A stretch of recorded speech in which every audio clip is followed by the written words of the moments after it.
Je vais essayer de... Enfin, on dit toujours ça, hein, d'aller un petit peu plus vite pour éviter de me faire gronder parce qu'on a pris un peu de retard. Et je vais parler d'un sujet un petit peu différent, pas forcément sur le fond, mais plus sur la discipline. Comme d'habitude, à chaque colloque, je suis le seul juriste noyé dans une horde de scientifiques, du moins pour la présentation. Et donc, ça fait un peu extraterrestre par rapport à ce qu'on a entendu ce matin. Mais on est toujours bien dans la thématique des risques. Alors moi, je pourrais me définir, mais comme pas mal de personnes ici présentes, comme un enfant des essais nucléaires. Dans mon cas particulier, le centre d'expérimentation du Pacifique, c'est ce qui a permis à mon père militaire de rencontrer ma mère, originaire de Faha. Donc en gros, à cause des essais, je suis arrivé. Et à ce propos, les photos que vous verrez aujourd'hui, ce sont des scans de vieilles photos d'époque militaires que vous ne trouverez pas sur Internet pour la plupart, que j'ai retrouvées récemment. Et je me suis dit, c'est une bonne... Bon, alors ça ne sera pas très joyeux, hein, parce que c'est des explosions, mais en tout état de cause, vous aurez un petit peu de mal à les trouver. Et ce sujet est important pour moi. J'ai beaucoup écrit sur le nucléaire, j'ai même fait des vidéos sur cette thématique sur le plan juridique, mais c'est la première fois que je m'exprime à l'oral en Polynésie sur le sujet, à l'étranger auparavant, mais aujourd'hui. Donc ici à l'UPF.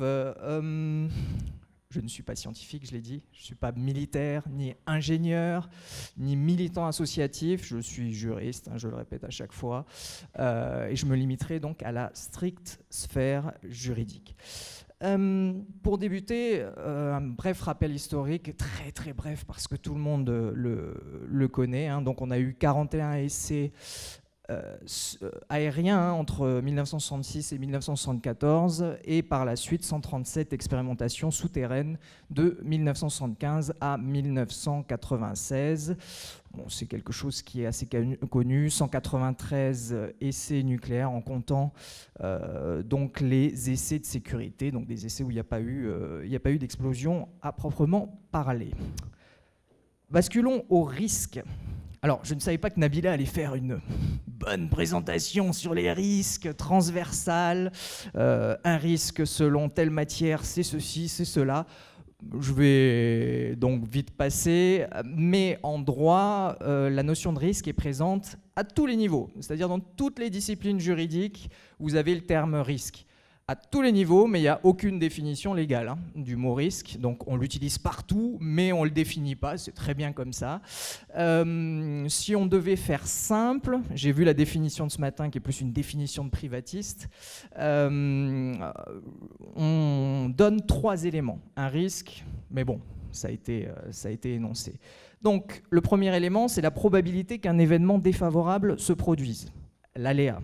Le deuxième élément, c'est la vulnérabilité des personnes, des biens, de l'environnement, etc., qui sont exposés à cet aléa. Et le troisième et dernier point, c'est la détermination de l'importance des conséquences de cet aléa. Donc un aléa ciblé et dangereux. Et pour les essais nucléaires, ou pour le nucléaire en général, le mot risque n'est jamais très loin. Je n'ai pas besoin de l'expliquer. Aujourd'hui, je me concentrerai sur 2 risques majeurs, le risque sanitaire, je suis dans la partie sanitaire, mais aussi le risque environnemental qui est évidemment existant. Et vous allez comprendre qu'il n'y a pas grand-chose parce que je vais aller plutôt vite. Dans les 2 cas, que ce soit pour le risque sanitaire et environnemental, on est dans ce que l'on appelle aussi en droit des risques invisibles. Parce que la radioactivité, évidemment, ce n'est pas quelque chose qu'on peut toucher, en tout cas que le commun des mortels, alors je sais que nous avons un panel de scientifiques brillants ici, mais en tout cas pour le commun des mortels, les citoyens, ils sont bien incapables de savoir à quoi ça correspond. Mais je ne vais pas les présenter scientifiquement, j'en serais bien incapable. Ce qui m'intéresse aujourd'hui, c'est leur prise en compte par le droit, et uniquement leur prise en compte par le droit. Et donc, on va débuter par la santé publique, les risques sanitaires. C'est l'aspect le plus connu des essais nucléaires en Polynésie. Et surtout, ce qui est connu, ce qui est récurrent dans la presse, dans les médias, c'est le régime d'indemnisation des victimes des essais nucléaires français en Polynésie française. Les essais nucléaires, ils sont terminés en 1996. 1996. Il a fallu attendre 14 ans pour avoir un régime législatif d'indemnisation. C'est la fameuse loi Morin. Alors j'espère que mes calculs sont exacts parce que je suis nul en mathématiques.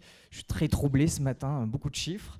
Mais si on devait présenter cette loi Morin, qui défraie toujours la chronique aujourd'hui, je dirais qu'en 2010, c'était un texte horrible. En tant que juriste, c'est le texte le plus horrible qui soit. Je donne quelques exemples. Pour être indemnisé, si vous étiez dans la commune A, c'était bon. Dans la commune B, c'était pas bon. Donc en fait, la radioactivité, elle s'arrête à la frontière des communes. On en est toujours aux mêmes exemples un petit peu bêtes. Mais en tout cas, c'était le régime initial de la loi Morin. Des lieux précis, des périodes temporelles précises, très très difficile, impossible de se faire indemniser sur cette base. Il y a eu une évolution en 2013 et un texte horrible est passé à un texte mauvais, avec des assouplissements apportés par une loi relative à la programmation militaire de 2013 où on a supprimé ces problématiques temporelles, pas totalement, mais surtout de lieu. Mais c'était une marche supplémentaire vers quelque chose de passable, c'est-à-dire le régime d'aujourd'hui.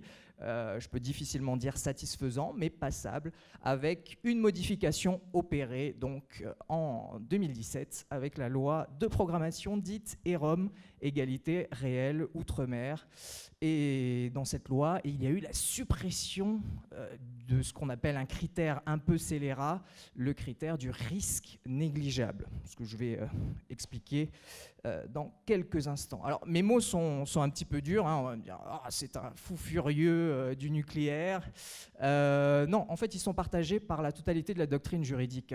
Vous cherchez des articles sur le sujet, et des gens qui ne connaissent absolument pas la Polynésie, mais très bien les régimes d'indemnisation, vous diront que la loi Morin n'était pas satisfaisante, et le retour d'expérience, c'est qu'elle n'a pas fonctionné, tout simplement. Elle n'a pas fonctionné. Ça va un petit peu mieux quand même depuis 2018. Bon, en bref, pour revenir au risque négligeable et à la loi Morin, vous êtes, ou vous étiez plutôt, en Polynésie durant la période des essais, vous souffrez d'une maladie radio-induite listée dans la loi, vous devez être indemnisé. C'est plutôt simple, sauf si le CIVEN, le comité d'indemnisation des victimes des essais nucléaires, vous oppose que le risque était négligeable, et à ce moment-là, il faut que vous prouviez que ce risque n'était pas négligeable. Donc en droit, on appelle ça un renversement de la preuve. Normalement, c'est une indemnisation automatique. Vous dites non, votre risque il est négligeable, c'est à vous de le prouver. Comment le prouver? Vous ne pouvez pas, forcément, il n'y a pas de document.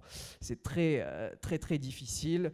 Et c'est pour ça que dans 99% des cas, les dossiers étaient rejetés, tout simplement. Bon, depuis le 1er janvier 2018 et la suppression du risque négligeable, je ne peux pas mentir, la situation s'est largement améliorée. On a 115 dossiers depuis le début de l'année qui ont été acceptés. Ce n'est pas génialissime, mais c'est une augmentation extraordinaire par rapport au précédent régime en vigueur. Parlons un peu d'environnement. Alors, c'est simple, l'environnement, aujourd'hui, il n'y a rien. Il n'y a rien. Absolument rien dans la loi en ce qui concerne les risques environnementaux causés par les essais nucléaires. Ils sont réels, ces risques, en tout cas selon plusieurs rapports scientifiques. Après, c'est relayé dans les médias de manière effectivement moins scientifique. On considère qu'il y a un problème de stabilité géomécanique dans les deux atolls, avec un risque de tsunami qui provoque là des risques pour les populations adjacentes.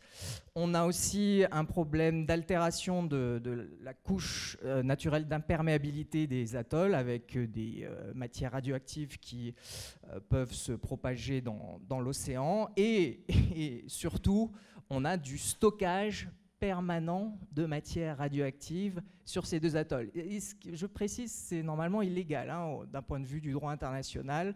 On ne stocke pas de manière définitive ce type de déchets. On a eu quand même quelques petites choses. On a eu une proposition de loi en 2010 qui a été adoptée au Sénat. Cette proposition de loi, elle visait à rétrocéder symboliquement hein, les deux atolls. Alors ça a choqué beaucoup de monde, mais surtout, elle visait à reconnaître les conséquences environnementales des essais et, c'est quand même là aussi plus intéressant, renforcer les mesures de surveillance et de contrôle, excusez-moi, sur ces îles pour faire face aux risques. Et aussi renforcer la transparence sur ces mesures. Bon, c'est tombé aux oubliettes. Hein. Ça a été adopté au Sénat et puis, ça a complètement disparu. Il faudra attendre 2017 avec les accords de l'Élysée, hein, l'accord pour le développement de la Polynésie française, pour retrouver une mention des impacts environnementaux causés à Moruroa, Whangataofa et aussi Ho. Mais ce n'est pas une loi, hein, c'est juste un accord d'intention entre l'État et le pays qui n'emporte pas d'effet de droit direct. Donc on ne peut pas appeler ça une véritable reconnaissance de ces risques environnementaux. Bon, en bref, c'est le néant, hein, pour faire simple. Mais comment changer les choses? Et tout d'abord avec des améliorations législatives. Il y a des possibilités d'amélioration hein, sur le plan sanitaire et environnemental, et ces possibilités sont doubles. Alors, d'une part, on peut améliorer la loi Morin, oui, il y a toujours des marches supplémentaires à gravir, et il semblerait que ce soit le cas aujourd'hui. On a eu récemment un rapport, le rapport du 20 novembre 2018 de la commission de l'article 113 de la loi EROM, présidée par la sénatrice Lana Tetuanui. Et si vous lisez le rapport, il est public, hein, vous verrez l'ensemble des propositions. Alors, ce n'est pas l'alpha et l'oméga, hein, ce n'est pas génialissime, mais c'est quand même des propositions qui vont vers plus d'efficacité de la loi Morin, alors que moi, dans mes articles, j'avais dit vraiment explicitement, je crains qu'il y ait une régression en fait, des acquis de la loi Morin. J'avais tort, hein, ça arrive plutôt souvent, et tant mieux d'ailleurs dans ce cas. Cette semaine, on a eu l'adoption d'un amendement au Sénat. Alors on en a parlé dans la presse, mais uniquement sur le plan financier en fait.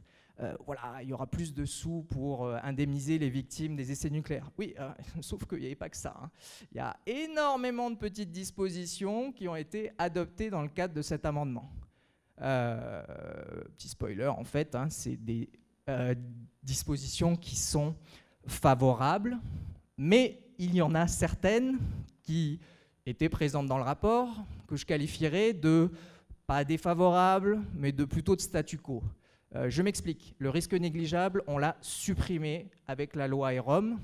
Eh bien, on vient de réinjecter un critère similaire, mais ce n'est plus le risque négligeable. Aujourd'hui, c'est ce qu'on appelle la dose efficace. C'est-à-dire qu'aujourd'hui, dans la loi, enfin, ce n'est pas encore adopté à l'Assemblée nationale, mais on peut penser que ça sera le cas, il y aura toujours une possibilité de renversement de la preuve, mais beaucoup plus difficile pour le CIVEN. Mais me concernant, ainsi que d'autres chercheurs, on pensait que la présomption était devenue irréfragable, c'est-à-dire que vous déposez votre dossier, vous étiez en Polynésie à ces dates, les autres conditions sont remplies, vous devez être indemnisé. Bon, ce n'est pas trop la position de l'État, ça n'a pas été la position du Conseil d'État, donc il y a toujours une possibilité de renverser la preuve aujourd'hui.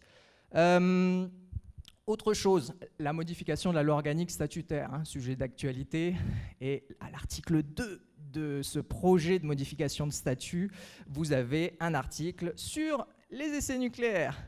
Ça a défrayé la chronique parce que dans le projet de l'État, c'est « merci à la Polynésie, grâce à vous, nous avons la bombe nucléaire ». Ce n'était pas vraiment ce qui était attendu initialement. Ce qui était attendu, c'était la reconnaissance des conséquences environnementales et sanitaires des essais nucléaires dans la loi organique. Donc, l'Assemblée de la Polynésie française a fait une proposition en ce sens, mais on voit qu'il y a quand même des différences de conception à ce niveau entre la collectivité et l'État. Bon, ça bouge pas mal du coup, hein. Il y a des tentatives d'amélioration. Il faut continuer, il faut tout simplement continuer. Il y a pas mal de champs à améliorer dans le cadre de la loi Morin, l'accompagnement des victimes, éventuellement l'élargissement de la liste des maladies radio-induites, etc. etc. Autre possibilité d'amélioration, et ce sera là où j'en terminerai, c'est par le biais du juge. Aujourd'hui, la loi Morin, elle est plus efficace. Ça, c'est clair, ça fonctionne beaucoup mieux. Mais auparavant, on faisait appel au juge pour être indemnisé, tout simplement. Là où la loi fait défaut, souvent le juge est présent pour rééquilibrer les choses. Bon, parfois le juge, il a été présent aussi pour ne pas rééquilibrer les choses et plutôt aller dans la même direction, c'est-à-dire le moins d'indemnisation possible, mais on ne peut pas généraliser. Et c'est vrai que le rôle du juge en droit interne, en droit national, il va certainement être amené à être réduit de plus en plus, parce que la loi s'améliore, donc le juge intervient de moins en moins. Par contre, vous avez dû tous entendre parler de la saisine d'une juridiction internationale, la Cour pénale internationale. Je vais faire bref, j'en ai parlé dans les médias aussi, c'est une action politique, hein, ce n'est pas une action juridique. Ça n'existe pas, la plainte à la Cour pénale internationale. Il n'y a aucun mécanisme de plainte d'individus particuliers. Ce qui s'est passé, c'est qu'il y a eu préparation d'un dossier, voilà, certainement sérieux, qui a été transmis par courrier à la procureure de la CPI. Les services de la procureure de la CPI ont fait très bien, on a réceptionné, et voilà, ça s'arrête là. La procureure, après, elle peut s'autosaisir de ce cas ou pas. Mais honnêtement, il y a tellement d'obstacles qui sont liés à la procédure devant la Cour pénale internationale que je doute que cette saisine de la CPI aille quelque part. Hein. Avec d'autres spécialistes du droit international, hein, la réponse est simple, c'est que c'est voué à l'échec. Sauf miracle, c'est voué à l'échec. Donc, finalement, il y a très peu d'intérêt, je parle juridique, hein, à se tourner vers les juridictions internationales politiques. Oui, ça, il y a certainement d'autres intérêts, mais ce n'est pas ce qui m'intéresse aujourd'hui. Et donc voilà, en conclusion, on a eu 30 ans d'essais nucléaires, 14 ans pour avoir une loi d'indemnisation et 22 ans d'attente depuis la fin des essais pour avoir un texte opérationnel, j'allais dire potable, permettant l'indemnisation des victimes. Et par contre, toujours aujourd'hui, une absence de prise en compte explicite des conséquences environnementales dans une loi, ce qui est assez extraordinaire. Et pourtant, le risque, lui, vous le savez, il va perdurer pendant plusieurs centaines d'années, plusieurs milliers d'années, et peut-être qu'il ne faudrait pas attendre aussi longtemps pour améliorer le régime législatif existant. Merci à tous. Maruru.